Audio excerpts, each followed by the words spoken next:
کیونکہ دنیا ہی آزمائش گاہ ہے، یہاں مختلف پہلوؤں سے انسان کو آزمایا جاتا ہے۔ اس لیے کبھی کوئی ظاہراً بڑی آزمائش آ جائے تو کس طرح بھی مایوس کن حالات ہوں، لیکن ایک مسلمان کی ذمہ داری ہے کہ ان حالات میں بھی کبھی مایوسی کا شکار نہ ہو، کبھی اپنے رب سے امید کو نہ چھوڑے۔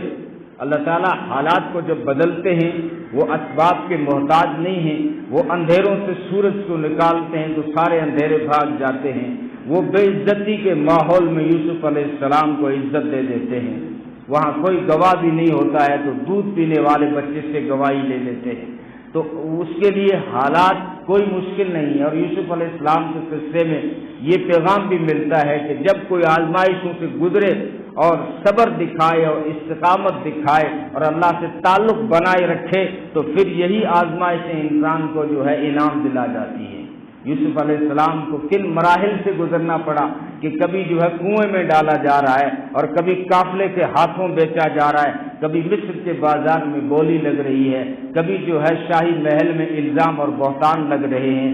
یوسف علیہ السلام وہاں سے جیل میں چلے جاتے ہیں، لیکن ان حالات میں انہوں نے اپنے رب سے ربط کو نہیں چھوڑا، اپنے رب کے تعلق کو بنائے رکھا۔ ان حالات میں بھی وہ توحید اور ایمان کی دعوت دیتے رہے، یہاں تک کہ جیل کے ساتھی اگر خواب کی تعبیر پوچھنے آئے تو ان کو بھی سب سے پہلے وحدانیت اور توحید کی دعوت دی ہے، قرآن کہتا ہے۔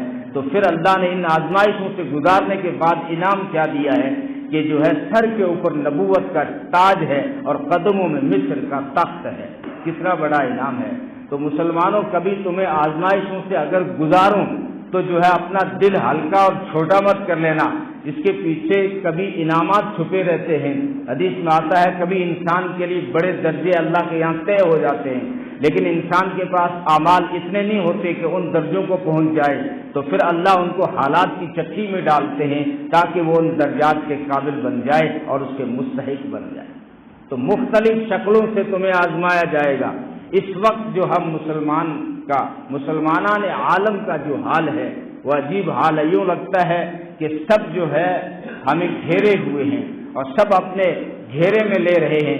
نبی نے اشارہ کیا تھا ایک وقت آئے گا کہ جس طرح بھوکے لوگ دسترخوان پہ پڑ جاتے ہیں، اس طرح جو ہے دنیا کے بڑے سرغنہ اور جو ہے مشرک اور کافر لوگ جو ہے مسلمانوں پہ ٹوٹ پڑیں گے۔ اس وقت جو ہے حالات کو آپ دیکھو گے تو یوں لگے گا کہ مسلمان گرتا جا رہا ہے اور اس کے لیے کوئی امید نظر نہیں آ رہی ہے، لیکن قرآن کا ہمیں سبق یہ ہے کہ حالات کیسے بھی آ جائیں، ساری دنیا تمہیں جو ہے چاروں طرف سے گھیر لے، لیکن وہ اوپر والا رستے بنانا خوب جانتا ہے۔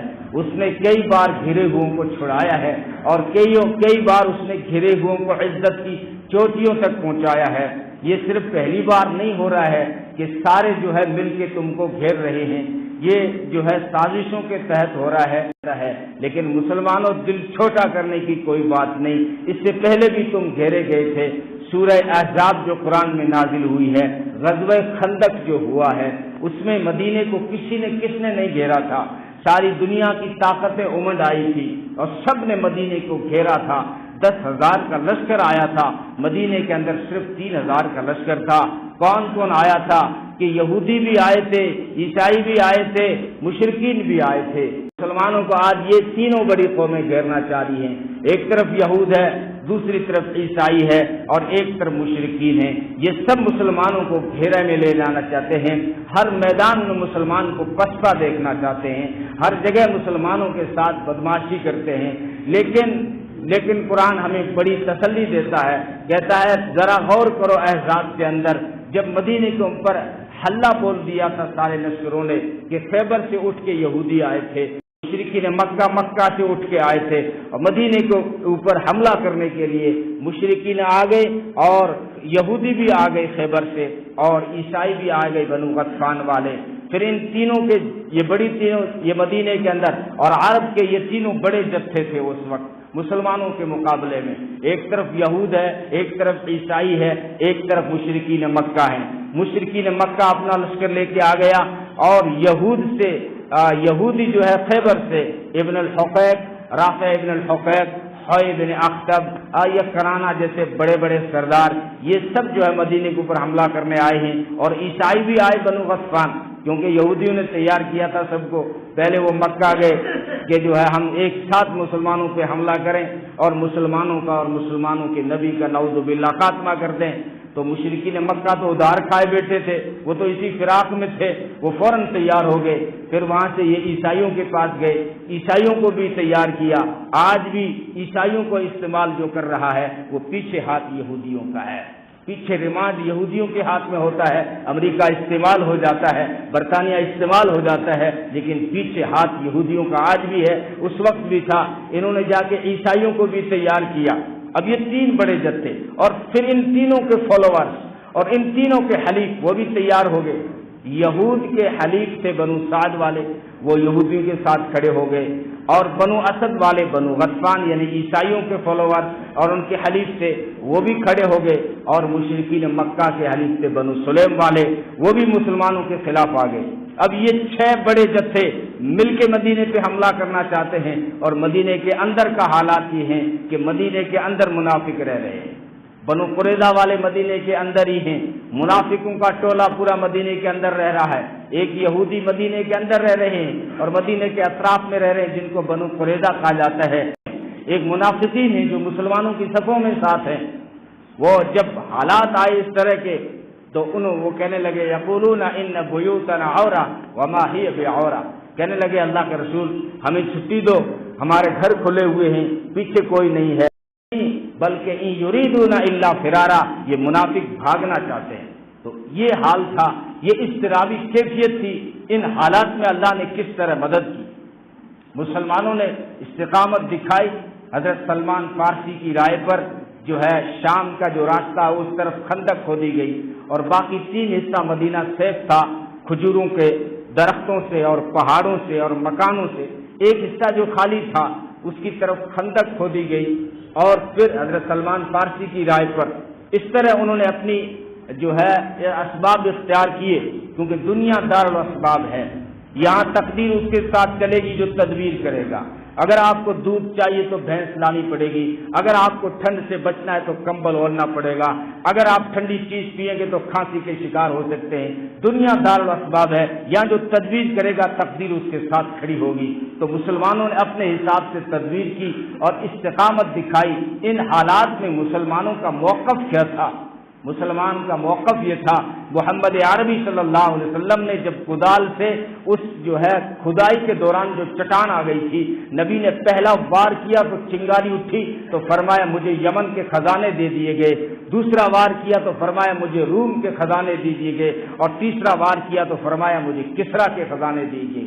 ان حالات میں حالانکہ منافقین تانا دے رہے تھے کہ مسلمانوں کے پاس چپل تو ہے نہیں، کپڑا تو پہننے کو ہے نہیں، اور یہ کہیں قضائے حاجت کے لیے نہیں جا سکتے، لیکن خواب دیکھ رہے ہیں سپر پاور طاقتوں کے، لیکن وہ کرنے پہ آتا ہے تو پھر سپر پاور طاقت بھیگی بلی بن کر افغانیوں کی طرح سامنے دم ہلاتی ہوئی نظر آتی ہے۔ یہ آپ نے تاریخ میں یہ بھی دیکھ لیا تھا، دنیا حیران ہے تھا کیا اس کے پاس میں، لیکن امریکہ کو جھکنا پڑا افغانیوں کے سامنے۔ ان کے پاس کوئی ایسا ایٹم نہیں تھا، ان کے پاس ایسی کوئی میزائل نہیں تھی جس کے سامنے امریکہ جھکے۔ امریکہ صرف اگر جھکا ہے تو افغانیوں کے ایمان کے آگے جھکا ہے۔ یہ میری کوئی جہادی تقریر نہیں ہے، میں مسلمانوں کو تسلی دے رہا ہوں کہ مسلمانوں کے اوپر جب بھی کسی طرح کے حالات آ جائیں، لوگ چاہے تمہیں چاروں طرف سے گھیرنا شروع کر دیں، لیکن قرآن ہمیں خبر دیتا ہے مسلمانوں تم اپنے رب سے رابطہ بنائے رکھو، تم محمد عربی سے صرف وفا کرتے جاؤ، اور پھر دیکھو تمہارا رب کیسے راستے بناتا ہے۔ تم جو ہے انتم الاعلون ان کنتم مؤمنین، تم سر بلند رہو گے اگر تمہارا ایمان پکا رہا تو۔ یہ شرط لگا دی، اللہ کی مدد اس وقت آئے گی ان تنصروا اللہ ینصرکم، اگر تم مدد کرو گے اللہ کے دین کی تو اللہ تمہاری مدد کرے گا، ویثبت اقدامکم، اور تمہیں استقامت دے گا اور ثابت قدمی جو ہے عطا کرے گا۔ تو کن حالات میں تھا کوئی سوچ سکتا ہے؟ آپ سیرت اگر مطالعہ کرتے ہیں تو کبھی بیٹھ کے سوچا کریں اور سارے جغرافیے کو سامنے رکھیں۔ مدینہ بستی کو گھیرا کس نے ہے؟ مکہ سے لشکر آیا ہے، خیبر سے یہودیوں کا لشکر آیا ہے، بنو غطفان عیسائیوں کا لشکر آیا ہے، بنو سعد کا لشکر آیا ہے، بنو اسد کا لشکر آیا ہے، بنو سلیم کا لشکر آیا ہے، اندر کیا حالات ہیں کہ اندر ایک محلہ یہودیوں کا ہے، بنو قریظہ وہ مسلمانوں کے خلاف ہیں۔ مسلمانوں کی صفوں کا کیا حال ہے کہ مسلمانوں کی صفوں میں منافق بھرے بیٹھے ہیں جو ہر وقت جو ہے کمزور کرنے کی باتیں کر رہے ہیں اور دغا کرنے کی باتیں کر رہے ہیں۔ اس وقت قرآن نے کہا ہم نے صرف ایک ہوا چلائی کہ سارے حالات تمہارے موافق ہو گئے۔ سردی کا موسم تھا، ٹھنڈی چل رہی تھی، اس وقت اللہ نے ایک طوفان چلایا، ان کی دیگچیاں اڑ گئی، اور یہ ہے وجنود لم تروہا، قرآن کہتا ہے ہم نے دو چیزیں چلائی، اللہ کہتے ہیں ایک تو ایسی ہوا چلائی کہ وہ سارے لشکر کو وہاں سے بھاگنا پڑا، اور دوسری بات یہ کہ ہم نے مسلمانوں کی مدد کے لیے ایک لشکر اتارا تھا جس کو تم نہیں دیکھ پائے، وہ لشکر فرشتوں کا لشکر تھا۔ تو استقامت مسلمان سے مانگی گئی، مسلمان اپنے رب سے تعلق بنائے رکھے، اور پھر یہ اللہ کی ذمہ داری ہے کس طرح جو ہے مسلمانوں کی حفاظت کرتا ہے۔ تو اس جو ہے غار کو کوئی پار نہیں کر سکا، خندق کو چند افرادوں نے جو ہے اپنے گھوڑے دوڑا کے، ایک عامر ابن عبد ود جن کا مشہور واقعہ ہے، جس کے بارے میں فرمایا گیا کہ وہ 1000 کی طاقت رکھتا تھا۔ عرب کے اندر دو جو ہے کافروں کے بارے میں کہا گیا کہ جو ہے یہ 1000 کی طاقت رکھتے ہیں، ایک یہی عامر ابن عبد ود ہے جو خندق کو پار کر کے آ گیا گھوڑے سمیت، اور دوسرا مرحب ہے جو یہودی تھا جس کا قلعہ خیبر میں تھا۔ اور اتفاقی بات دیکھیے ان دونوں کو ٹھکانے لگایا حضرت علی نے، اس موقع پہ بھی حضرت علی نے اس کا خاتمہ کیا، اور اس مرحب کا جو یہودیوں کا آدمی تھا 1000 کی طاقت رکھتا تھا اس کو بھی حضرت علی نے نمٹایا۔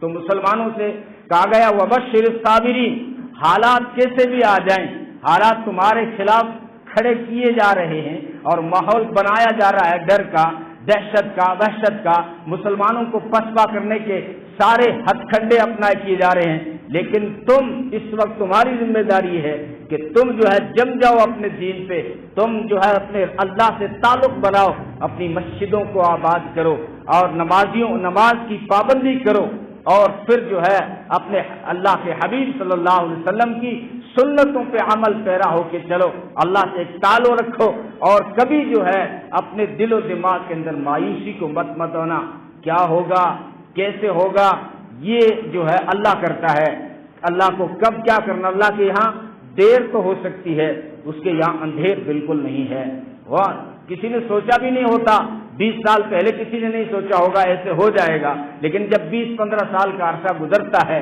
تو پھر بڑی سپر پاوروں کو ہتھیار ڈالنا پڑتا ہے، اللہ حالات بدلتے ہیں، لیکن وقت کتنا لگے یہ اس کے علم میں ہوتا ہے۔ موسیٰ جاؤ تم میرے دین کی محنت کرو، فرعون کو ڈبانا میری ذمہ داری ہے، لیکن فرعون کو کوئی 10 سال میں نہیں ڈبایا، 50 سال میں نہیں، لیکن جب ڈبانا کا کہہ دیا تھا میں ڈباؤں گا، لیکن وقت لگتا ہے، یہ اس کی تقدیر کا علم ہوتا ہے، وقت دیتا ہے۔ اور فرعون بھی ایک کفن چور آدمی تھا، ملک کی گدی پہ کیسے آ گیا؟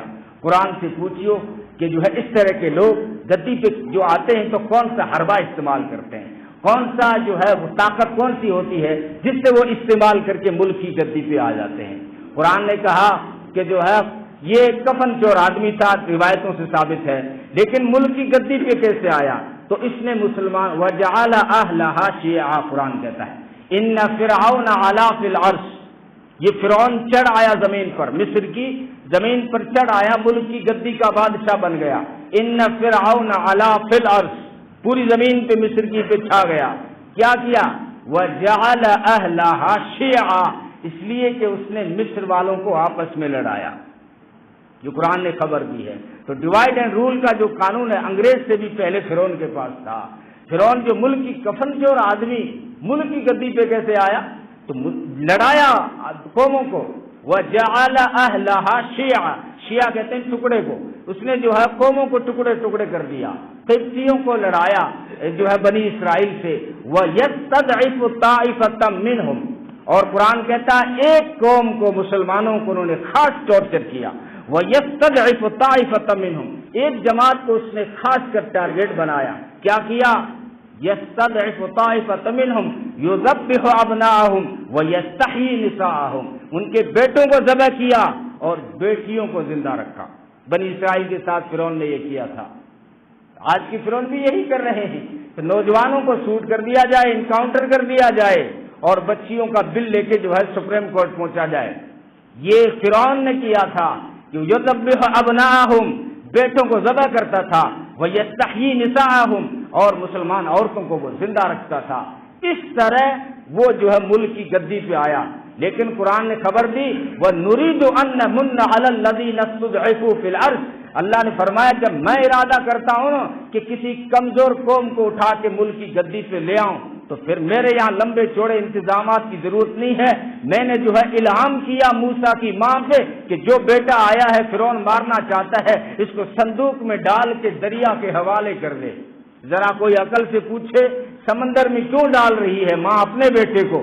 کہ فرعون کے خنجر سے بچانے کے لیے۔ تو خنجر سے بچانے کے لیے سمندر میں ڈالا جا رہا ہے، تو سمندر میں لوریاں کون دے گا؟ سمندر میں دودھ کون پلائے گا؟ جو ہے پانی میں ڈوبے گا وہاں کیا ہوگا اس کا؟